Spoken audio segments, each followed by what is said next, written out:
একদিকে ক্ষতিগ্রস্ত হাসপাতাল, অন্যদিকে খোলা আকাশের নিচে সারি সারি হাসপাতালের বিছানা, মাথার ওপর ছাদ নেই, তবুও থামেনি চিকিৎসা। 15 আগস্ট 7.7 মাত্রার শক্তিশালী ভূমিকম্পের পর ইন্দোনেশিয়ার ফ্লোরেস দ্বীপে এখন এমনই জরুরি পরিস্থিতি। ক্ষতিগ্রস্ত ভবনে আবার কম্পন হলে ধসের আশঙ্কায় রোগীদের নিরাপদ জায়গায় সরিয়ে নেওয়া হয়েছে। মাওমেরে এলাকায় হাসপাতালের বাইরে চলছে চিকিৎসা সেবা। ইন্দোনেশিয়ায় আঘাত হানা এই প্রলয়ঙ্কারী ভূমিকম্পে নিহতের সংখ্যা বেড়ে 51 জনে দাঁড়িয়েছে। বার্তা সংস্থা রয়টার্স এই তথ্য নিশ্চিত করেছে। দেশটির জাতীয় দুর্যোগ ব্যবস্থাপনা সংস্থা বা বিএনপিবি জানিয়েছে, মূল কম্পন ও পরবর্তী 341টারও বেশি আফটার শকে 9 শতাধিক ঘরবাড়ি ছাড়াও শিক্ষা প্রতিষ্ঠান, হাসপাতাল ও উপাসনালয় ব্যাপকভাবে ক্ষতিগ্রস্ত হয়েছে। এর মধ্যে শুধু মাঙ্গারাই প্রদেশে প্রাণ হারিয়েছেন 24 জন। অনেকেই ঘুমের মধ্যেই ধ্বংসস্তূপের নিচে চাপা পড়ে প্রাণ হারিয়েছেন। আবার কেউ কেউ কম্পনে ঘুম থেকে উঠে সন্তানদের খুঁজতে ছুটেছেন।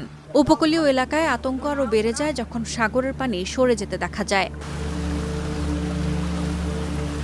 ধারাবাহিক ভূকম্পনের ঝুঁকিতে যেকোনো মুহূর্তে ভবনধসের ভয়ে চরম আতঙ্কে চিকিৎসা দেওয়া হচ্ছে খোলা আকাশের নিচে। এনদে আঞ্চলিক জেনারেল হাসপাতালে নিবিড় পরিচর্যা কেন্দ্র বা আইসিইউ রোগী এবং 5 জন প্রসূতিসহ প্রায় 70 জন রোগীকে স্থানান্তরিত করা হয়েছে হাসপাতালের বাইরের খোলা প্রাঙ্গণে। সেখানেই চিকিৎসকরা জরুরি অস্ত্রোপচার ও স্বাস্থ্যসেবা চালিয়ে যাচ্ছেন। প্রবল কম্পনের ফলে সৃষ্ট পাহাড়ি ভূমিধসে বহু দুর্গম গ্রামের পথঘাট বিচ্ছিন্ন হয়ে পড়েছে। ফলে আটকে পড়া মানুষদের মুক্ত করতে দিনভর উদ্ধার অভিযান চালিয়ে যাচ্ছেন উদ্ধারকর্মীরা। এরই মধ্যে 5,000-এর বেশি মানুষকে আশ্রয়কেন্দ্রে নেওয়ার পাশাপাশি 10,000-এরও বেশি ত্রাণ সামগ্রীর প্যাকেট পাঠানো হয়েছে উপদ্রুত এলাকাগুলোতে।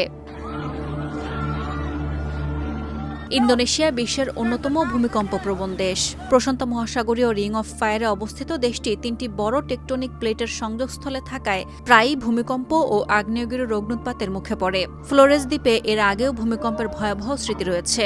1992 সালে শক্তিশালী ভূমিকম্পের পর সুনামিতে এখানে প্রায় 2,500 মানুষ প্রাণ হারান। 2018 সালে পালোতে 7.5 মাত্রার ভূমিকম্প ও সুনামিতে প্রাণ যায় 4,000-এরও বেশি মানুষের। বিএনপিবি জানিয়েছে, ক্ষতিগ্রস্ত এলাকাগুলোয় ত্রাণ পাঠানো হচ্ছে। দুর্গম ও পাহাড়ি অঞ্চলে ধ্বংসযজ্ঞের পূর্ণচিত্র নিরূপণ করতে সময় লাগবে। মানুষকে শান্ত থাকার জন্য এবং উপকূলীয় এলাকা ও ক্ষতিগ্রস্ত হওয়ার লক্ষণ দেখা যাচ্ছে এমন স্থাপনা থেকে দূরে থাকার পরামর্শ দিয়েছে কর্তৃপক্ষ। সাদিয়া ইয়াসমিন, প্রথম আলো।